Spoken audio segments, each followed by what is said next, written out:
फिर इसमें क्या कहा कि प्रत्येक समय में क्रम से जन्म लेना अक्रम के जन्म गिनती में नहीं है, तथा पश्चात कल्प काल के प्रत्येक समय में क्रम से मरण को प्राप्त होने पर, अब देखो ये तो हुई जन्म की बात, फिर ऐसे ही क्रम से क्या होएगा, मरण होगा। फिर एक काल परावर्तन पूरा होना कहा जाता है। जन्म भी लिए, फिर उसके बाद क्या हुआ, इसी क्रम से मरण भी हुआ। मतलब पहले कल्प काल के पहले समय में जन्म लिए और ऐसे पूरे समय में जन्म ले लिए, फिर पहले काल के फिर से पहले मरण लिए पहले समय में और दूसरा सारे में मरण हुआ, तब क्या कहलाएगा, वो एक काल परावर्तन कहलाएगा। ठीक है, समझ में आ रहा है, लिख सकते हो। यदि मेमोरी में समझ में आ जाए तो दूसरे पेपर में इसमें परावर्तन की डेफिनेशन वो है, टिप्पणी है, तो टिप्पणी भी लिख सकते हो, है ना। कि एक बार समझ में आ जाए तो समझ से भी लिखी जा सकती है। याद करने में तो क्या होगा कि वो रटने रूप रहेगी, उतनी पक्की नहीं होगी, समझ भी नहीं आएगी। इसको ऐसे समझ लेंगे तो आ जाएगी। अब चलिए, अब चलते हैं किसमें, भाव परावर्तन। हाँ, गिनती में नहीं है। अक्रम का जितना भी जन्म हो गया वो किस में नहीं आएगा, वो किसको गिना नहीं जाएगा, वो काउंटिंग में नहीं आएगा। क्यों, अक्रम को नहीं गिनेंगे। फिर से वही पूरी उत्सर्पणी जाए, पूरी अवसर्पणी जाए, पूरा कल्पकाल जाने के बाद फिर से आए, तब क्या होता है कि तब फिर वो जन्म कहलाता है। ठीक है, आया समझ में। अब चले भाव परावर्तन।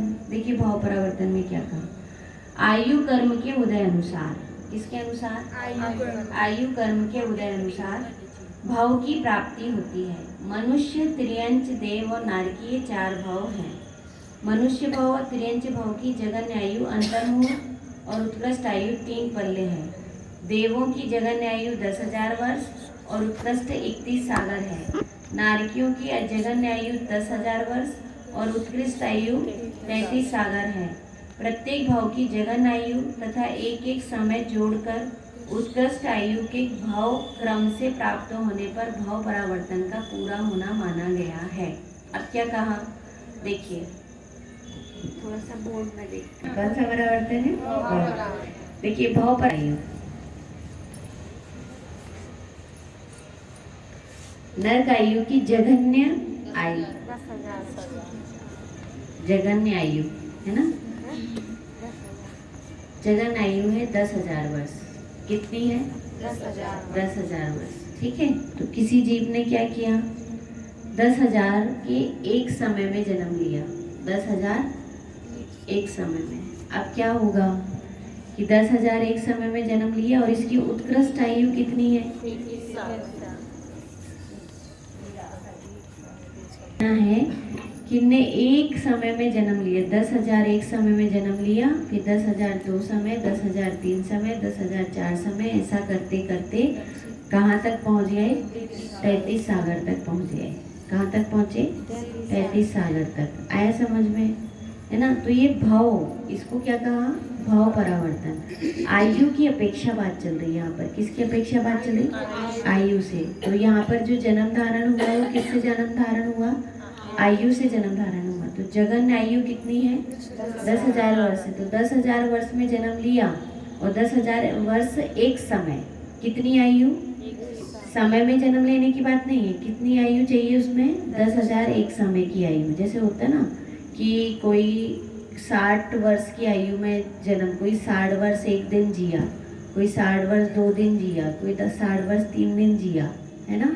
तो 60 वर्ष तो हुए। कहते हैं ना जब जन्मदिन आता है तो क्या कहते हैं, आज हम कितने के हो गए, कि हम आज 40 वर्ष के, 45 वर्ष के और एक दिन के हो गए। दूसरे दिन, जन्मदिन के दूसरे दिन क्या कहते हैं कि हम 40 वर्ष एक दिन के हो गए। फिर दूसरे दिन क्या कहेंगे, 40 वर्ष 2 दिन के हो गए। फिर तीसरे दिन क्या कहेंगे, 40 वर्ष 3 दिन के हो गए। तो ऐसे यहाँ कहना है 10,000 वर्ष और एक समय, 10,000 वर्ष एक समय के हो गए किसी कोई की आयु। फिर दूसरी बार में क्या हुआ, 10,000 वर्ष 2 समय की आयु हो गई। फिर तीसरी बार में क्या हुआ, 10,000 वर्ष 3 समय की आयु लेकर जन्म लिया।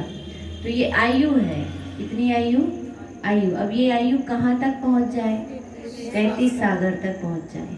कहाँ तक पहुँच जाए, 33 सागर तक। तो ये क्या होगा कि नर आयु का, किसका, नर आयु का। नर आयु के बाद कौन सी आयु है, त्रियंच आयु। कौन सी, कितने कितने में जन्म लिया? अंतर मुहूर्त में जन्म लिया। अंतर मुहूर्त एक समय में जन्म लिया, फिर अंतर मुहूर्त 2 समय में जन्म लिया, अंतर मुहूर्त 3 समय की आयु लेकर जन्मा, फिर अंतर मुहूर्त 4 समय की आयु लेकर जन्मा। तो ऐसे कितनी जगन्य आयु हो गई कि त्रियंच आयु लेकर फिर उत्कृष्ट कितनी हो जाएगी? 3 पल्ले की। कितनी हो जाएगी? 3 पल्ले की त्रियंच आयु हो गई। अब त्रियंच आयु के बाद कौन सी आ गई? मनुष्य आयु। तो इसी में अपन आ गई। तो मनुष्य इतना मनुष्य आयु में भी जन्म होता गया। ठीक है कि अपन अपने को लग रहा है ना कि अपनी कितनी आयु है, तो जितना परावर्तन का चल रहा होगा उतनी आयु है ना। परावर्तन के अनुरूप ही क्या होगी? आयु होगी। अब उसके बाद क्या हुए? फिर से देव आयु आ गई। कौन सी आ गई? देव आ गई। देव आयु आ गई। देव आयु में क्या आएगा? इसकी जगन आयु 10 और उत्कृष्ट आयु 31 सागर। 31 सागर क्यों कह रहे हैं? समझ सकते हो? कोई बता सकता है कारण क्यों नहीं है? ये ग्रैविक तक की बात है।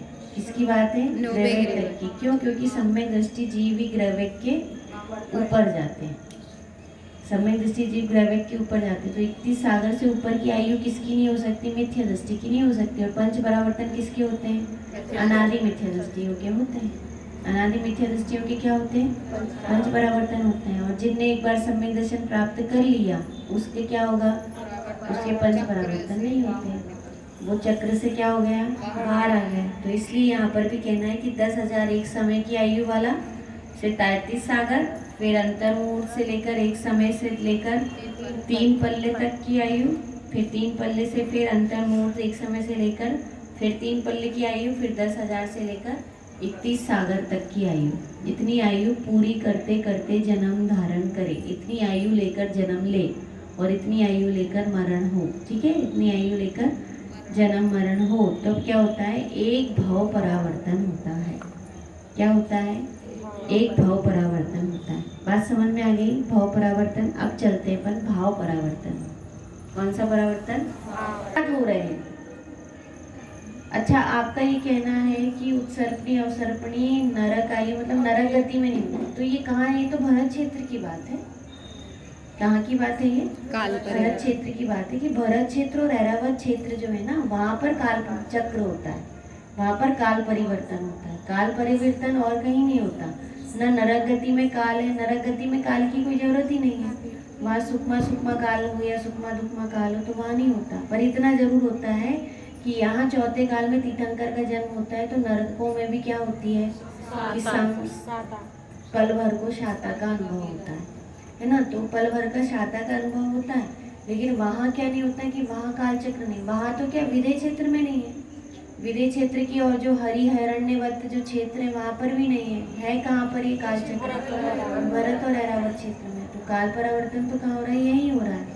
लेकिन काल परावर्तन तो यहाँ हो रहा है, लेकिन काल मतलब जो क्या कहें कि काल चक्र जो हो रहा है वो यहाँ हो रहा है। लेकिन काल परावर्तन क्या है कि काल परावर्तन तो ये है कि हर जीव काल परावर्तन कर रहा है। तो वो समय, हाँ, वो भले ही समय यहाँ का दिख दिया जाए, अपन ने नाम ले लिया उत्सर्पणी अवसर्पणी, लेकिन वो कहाँ पर हो रहा है कि वो नरक गति में भी उसका काल परावर्तन चल रहा है। जैसे क्षेत्र परावर्तन हुआ तो क्षेत्र परावर्तन में नरक का क्षेत्र आएगा कि नहीं आएगा? नरक का क्षेत्र आएगा कि नहीं आएगा? आएगा। देव का क्षेत्र आएगा कि नहीं? 3 लोग का आएगा ना, है ना। पूरे 3 लोग के क्षेत्र में क्या हो रहा है? जन्म मरण हो रहा है। तो ऐसे ही काल भी क्या होगा कि काल भी जब आएगा तो काल कैसा है कि ये कौन सा कि ये अपने समय को लगा के बोलने वाला समय कह दिया गया। बस उसको क्या बोल देंगे? मनुष्य गति की अपेक्षा भरत कर्म भूमि की अपेक्षा, कर्म भूमि भोग भूमि जो भी सारी है, मतलब उसको कहेंगे कल्प काल की अपेक्षा। किसकी अपेक्षा? कल्प काल की अपेक्षा काल परावर्तन दिखाया गया है ना। अच्छा प्रश्न पूछिए आपने, बहुत ही अच्छा। ठीक है, पर समझ में आया कि नहीं आया? भरत और ऐरावत क्षेत्र में ही होते हैं। अब आपका जो प्रश्न है ना, उसमें पता है आप क्या पूछना चाह रही हूँ या मैंने जो समझी हूँ क्या है? उसमें ये है कि जो काल परावर्तन होता है तो क्या नरक में काल परावर्तन नहीं होता? जब नरक में काल चक्र नहीं होता, जब नरक में काल चक्र नहीं होता तो नरक में काल परावर्तन कैसे होगा? ये प्रश्न है ना, कि नरक में काल परावर्तन नहीं होता काल चक्र नहीं है तो काल चक्र तो कहाँ है? भरत और ऐरावत क्षेत्र में। काल चक्र कहाँ पर है? भरत क्षेत्र में और ऐरावत क्षेत्र में। अन्य जगह तो काल चक्र है नहीं। तो जब अन्य जगह काल चक्र है नहीं तो अन्य जगह काल परिवर्तन कैसे होगा? ऐसा क्वेश्चन। जब अन्य जगह काल चक्र नहीं है तो काल परिवर्तन कैसे होगा? है ना? तो यही यहाँ पर कहना है कि वो काल परिवर्तन किसकी अपेक्षा कही जाएगी? आप खुश हो रही हो? आंखों से हो रही हो? ठीक है।